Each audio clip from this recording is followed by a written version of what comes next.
सोलापूरच्या विकासासाठी आणि जनतेच्या प्रश्नांवर सोलापूरचे आमदार देवेंद्र कोठे यांनी विधानसभेत आपली बाजू मांडली.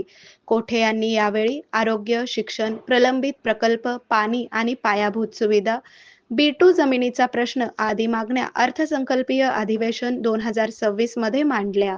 अभिभाषणावर या ठिकाणी समर्थन करण्याची संधी दिली.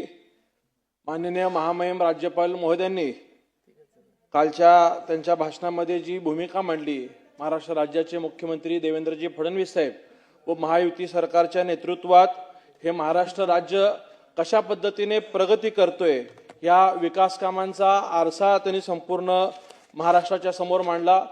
मी सुद्धा या सगळ्या प्रगतीचा माझ्या सोलापूर शहराच्या बाबतीत एक साक्षीदार आहे. सोलापूर शहराच्या अनेक वर्षापासून रखडलेले असलेले अनेक प्रश्न मागच्या एक वर्षभरात जवळपास मार्गी लागलेले ते पूर्ण होताना आम्ही सर्वजण पाहतोय. सोलापूर शहराची विमानसेवा सुरू करणं असेल, मग ती विमानसेवा मुंबई इंदोर या ठिकाणी या सरकारच्या वतीने सुरू करण्यात आलेली आहे आणि मला खात्री आहे की येणाऱ्या काळात ही विमानसेवा तिरुपती, बेंगलोर, हैदराबाद या ठिकाणी सुद्धा सुरू होईल. अनेक वर्ष आम्हा सोलापूरकरांच्या अपेक्षित असलेले जे सोलापूरचं IT पार्क आहे त्याला सुद्धा या सरकारने मंजुरी दिली आणि फक्त मंजुरीच न देता तर त्याला त्या IT पार्कची जागा हस्तांतरित करण्याचं काम सुद्धा या सरकारच्या माध्यमातून झालेलं आहे. जो अनेक वर्ष सोलापूर शहराचा विकास रखडला होता तो खऱ्या अर्थाने आता कुठेतरी पूर्ण होताना आम्ही पाहतोय. सोलापूर शहराला रोज पाणी पुरवठा होण्यासाठी मुख्यमंत्री महोदयांनी समांतर जलवाहिनी मंजूर केली होती. त्याचंही काम सुद्धा या सरकारच्या माध्यमातून पूर्ण झालेलं आहे आणि सोलापूर शहराला रोज पाणी 365 दिवस 24 तास समतोल पाणी पुरवठा होण्यासाठी जी 892 कोटी रुपयाची योजना त्यांनी नव्याने मंजूर करून दिली, यासाठी मी या सरकारचं आभार मानतो. वास्तविकता या पाणी पुरवठ्याच्या योजनेला वर्ल्ड बँककडनं अर्थसहाय्य मिळणार आहे आणि त्यांनी 2047ची धोरण डोळ्यासमोर ठेवून काही सुधारणा सुचवल्या होत्या. त्याही सुधारणा या सरकारने स्वीकारलेल्या आहेत आणि मला खात्री आहे की येणाऱ्या काळात लवकरच लवकर सोलापूर शहराचं पाणी पुरवठ्याचं काम या ठिकाणी पूर्ण होईल.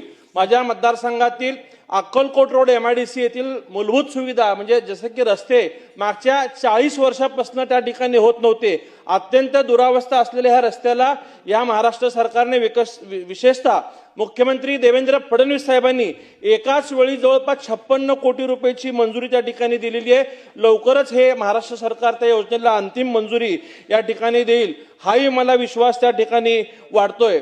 मी आपल्या माध्यमातून अध्यक्ष महोदय या सरकारला विनंती करतोय की सोलापूर शहराचं जे अभियांत्रिकी विद्यालय ते जवळपास 60 वर्षापासून विषय रखडलेला आहे. आम्हाला मंजूर झालेलं अभियांत्रिकी महाविद्यालय अन्य शहरात वळवण्यात आलेलं होतं, परंतु तत्कालीन पालकमंत्री चंद्रकांत पाटील जे आताचे उच्च तंत्र शिक्षण मंत्री आहेत त्यांनी सोलापूरला इंजिनिअरिंग कॉलेजला मंजुरी दिलेली आहे. मी स्वतः मुख्यमंत्री देवेंद्र फडणवीस साहेबांकडे मागच्या वर्षी मागणी केली होती की आमचं जे तंत्रनिकेतन विद्यालय त्याची 34 एकर जागा आहे आणि त्यात जर हे अभियांत्रिकी महाविद्यालय आपण परवानगी दिली तर होऊन जाईल. परंतु या अभियांत्रिकी विद्यालयाचा 250 कोटीचा प्रस्ताव या ठिकाणी आलेला आहे.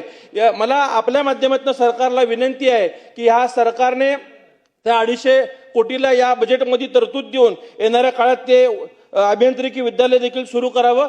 एक गंभीर बाब मला या ठिकाणी निदर्शनास आणून द्यायचं आहे की सोलापूर शहरामध्ये राज्यातले सर्वाधिक कॅन्सरचे रुग्ण सोलापूर शहरामध्ये आढळत आहेत.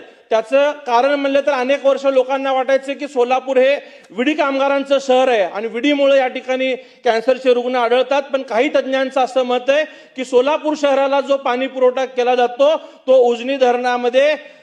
उजनी धरणाच्या वरती असलेले कुरकुंब MIDC असेल, पुणा असेल, पिंपरी चिंचवड असेल, अनेक मोठ्या शहरातनं जे दूषित पाणी पुरवठा त्या ठिकाणी मिसळला जातो तो मागच्या 30 ते 40 वर्ष ह्याच्यावरती काम न केल्यामुळे सोलापुरात मोठ्या प्रमाणात कॅन्सरचे रुग्ण आहेत. आज एका सोलापूर जिल्ह्यात अध्यक्ष महोदय 5 ते 6 कॅन्सरचे हॉस्पिटल त्या ठिकाणी सुरू झालेले आहेत. रिलायन्स सारखा मोठा ग्रुप सुद्धा सोलापूरमध्ये येऊन कॅन्सरचं हॉस्पिटल सुरू करतो. ह्याचं गांभीर्य हे सरकारने ओळखलं पाहिजे आणि आपल्याला दीर्घकाळ या पाण्याच्या शुद्धीकरणावरती ह्या सरकारने काम केलं पाहिजे अशी मी इच्छा आपल्या माध्यमातून करतो. मुख्यमंत्री महोदय यावरती निश्चितच येणाऱ्या काळात दीर्घकाळ उपाययोजनावरती काम करतील हाही विश्वास मला आपल्या माध्यमातून आहे. सोलापूर शहरातील जे छत्रपती संभाजी महाराजांचं तलाव आहे त्या तलावाचं विकसीकरण करणं गरजेचं आहे. जवळपास 50 कोटी रुपयाचा DPR अध्यक्ष महोदय तयार असून ती जर तलाव विकसित केलं तर धार्मिक पर्यटनासाठी सोलापूरात येणाऱ्या लोकांना एक चांगलं स्थळ त्या ठिकाणी उपलब्ध होऊ शकतो।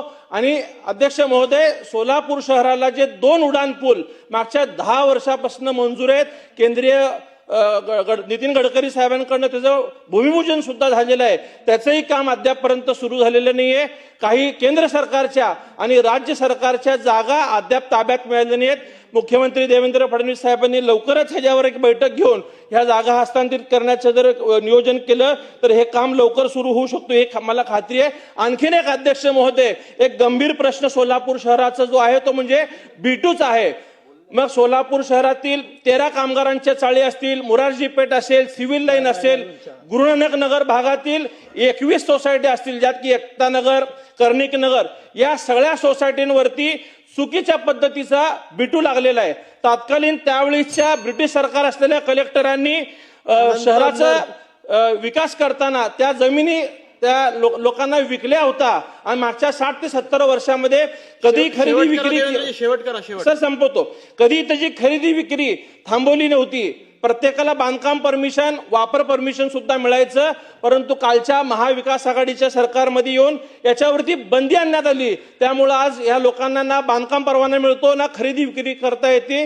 आणि ज्या चाळी आहेत साहेब त्या 100 वर्ष जुन्या आहेत, त्या कधीही पडू शकतात आणि कुठली तरी जीवितहानी त्या ठिकाणी होऊ शकते। तर हे सरकार इतकं प्रभावीपणे काम करताना लोकांना घरं देतोय, कामगारांना घरं देतोय, तर फक्त आमच्या सोलापूर शहरातला B2 हा या सरकारने माफ करावा असं मी मुख्यमंत्री साहेबांकडे, महसूल मंत्री चंद्रशेखर बावनकुळे साहेबांकडे विनंती करतो, जेणेकरून आमच्या पुनर्विकासाचा प्रश्न या ठिकाणी मार्गी लागेल। अध्यक्ष महोदय, मी राज्याच्या दृष्टिकोनातनं एक अत्यंत महत्वपूर्ण भाग या सभागृहाच्या निदर्शनास आणून देऊ इच्छितो की या राज्याला स्वतंत्र विज्ञान व तंत्रज्ञान मंत्रालयाची आवश्यकता आहे। आजचा काळ हा ज्ञानाधारित अर्थव्यवस्थेचा भाग आहे। उद्योग, शेती, आरोग्य, शिक्षण, पर्यावरण, शहरी नियोजन